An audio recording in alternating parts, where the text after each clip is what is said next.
个面临消失的行业，不是幼师，不是医生，而是失业三宝。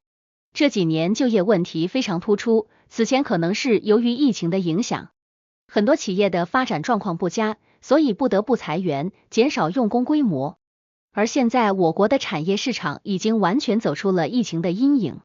按理来说，很多企业都应该适当的扩大用工规模，以便能够承接更为广泛的业务，可情况却恰恰相反。其中的原因大概是由于很多岗位可以被发达的自动化和机械化设备所完全替代。现在也有很多观点认为，后续可能会有很多行业逐渐消失。至于第一个面临消失的行业，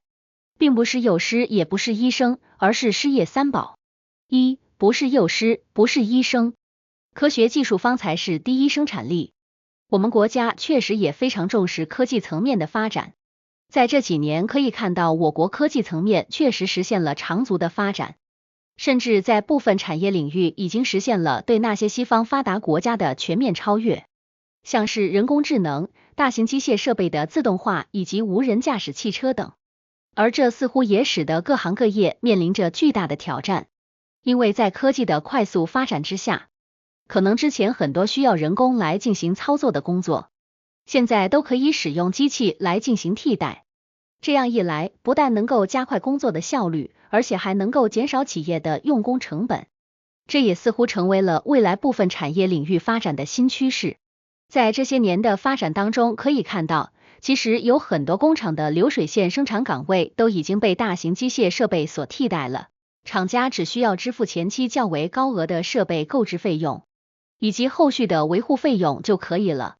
不用再担忧用工成本以及人为操作失误或者是人员安全的问题。对于厂家来说，这确实是比较利好的，可是对于那些打工的工人来说，这却让他们失去了通过劳动赚取财富的机会。伴随着科技的不断发展，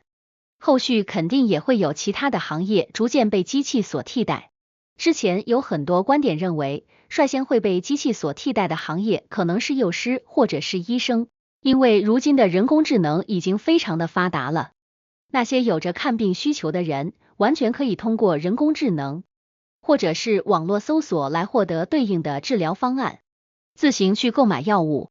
至于那些学龄前儿童，可能也不需要真人幼师的照顾，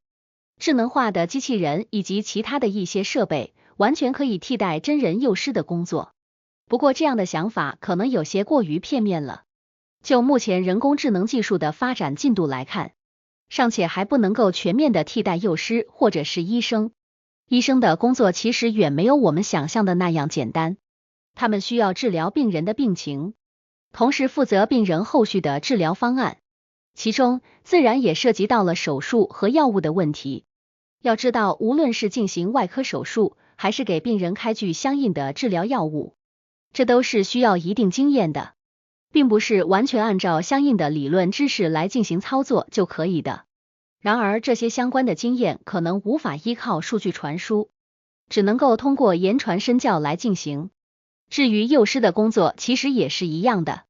更何况照料孩子本身就是一项非常复杂的工作，孩童的想法又怎是人工智能或者是机械设备所能理解的呢？哪一位家长又会放心把自己的孩子交给人工智能来照料呢？所以说，无论是医生还是幼师，这些职业在短时间内都是不会消失的。二，面临消失的行业，医生和幼师这两大职业短时间内肯定是不会消失的。那么第一个面临消失的行业究竟是什么呢？大概是很多人口中的失业三宝。所谓的失业三宝，实际上指的就是外卖员、网约车司机以及快递员这三大职业。之所以把这三大职业称之为失业三宝，是因为这三个职业相对来说都没有太高的就职门槛，而且就业和工作的方式也比较的灵活。至于从事这些职业的人，如果他们能够兢兢业业，保证一定的出勤率和工作时间，那么他们每月的薪资其实也是非常可观的。如果说有些人正处于失业的状态，而且短时间内可能无法找到一份稳定或者说符合自己期望的工作，那么暂时从事这些职业可能也是一个不错的选择。不过值得我们注意的是，现在很多观点认为这三大职业未来可能不会马上消失。可以发现的是，曾经那些被机械设备或者是人工智能所替代的工作岗位，基本上都是一些没有技术含量、可替代性较高的工作，比如说像是流水线的工人等。但是从这个角度来看，网约车司机需要驾驶车辆将乘客送至所要求的目的地，外卖小哥则是需要把餐食送到顾客的手中。至于快递小哥，也是要按照对应的物流运输要求来运营送快递，保证快递的准确送达。看上去这些工作虽然没有任何的难度，也不涉及到任何的技术问题，但也许无法被机器全面的替代。毕竟这些工作也涉及到了和消费者的沟通以及灵活应变的问题。可如果这么想，那就错了。其实现在已经有趋势证明这三大职业可能会被替代了。要知道，现在已经有很多城市开启了无人驾驶出租车和网约车的试验，并且已经取得了不错的成果。这些网约车和出租车的无人驾驶系统及其的先进驾驶技术相对来说比人为操作更加的娴熟。看来大面积的普及，这种汽车也仅仅只是时间的问题了。至于外卖员和快递员也是一样的，现在很多高校或者是工业园区已经开始使用快递机器人，或者是运输所用的智能设备，来帮助园区内的工人和校内的学生运送外卖和快递了。伴随着相关技术的快速发展，可能这些智能设备与机器人马上也会被应用到全社会层面，实现对于那些外卖员和快递员的完美替代。科技实现了发展，人民群众获得了便利，但这可能会引发更为严重的就业问题。这又该如何解决呢？3. 就业问题该如何解决？就业问题实际上是非常严峻的社会问题。如果说一个人没有稳定的职业，他就无法依靠自己的劳动来赚取相应的薪资。这样一来，他又该如何去面对后续的结婚生子问题？甚至于连自己的基本生活开支都无法负担。在这样的情况之下，会有越来越多的人无法去承担家庭的重担，因而不愿意结婚，也不愿意生孩子。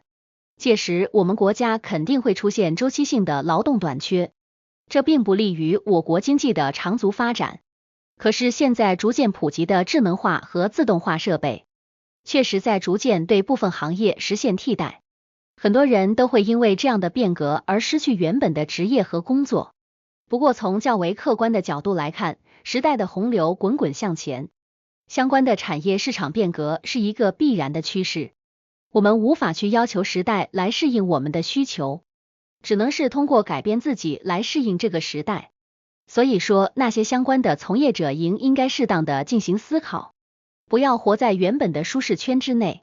或者是因为时代变革而导致的失业问题而怨天尤人。必须要以积极乐观的心态来面对这一切，努力的提升自己的业务能力，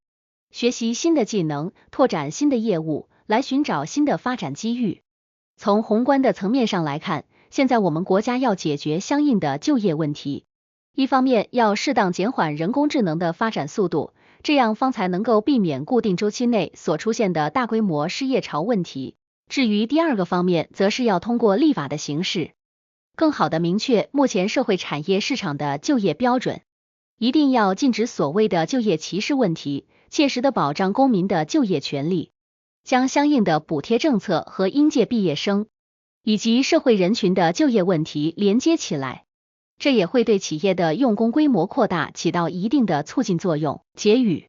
伴随着我国科技的不断发展，现在人工智能以及相应的自动化设备开始逐渐出现在我们的视野当中。随着时间的推移，这些产品和设备可能也会实现更为广泛的市场应用，甚至于全面的社会普及。原本市场当中一些可操作性不高、技术要求较低的职业岗位也会被这些机械和人工智能所替代。首先可能会被替代的就是人们口中所说的失业三宝，也就是外卖员、快递员以及网约车司机这三大职业了。当然，这也是科技进步和时代变化的一个必然趋势。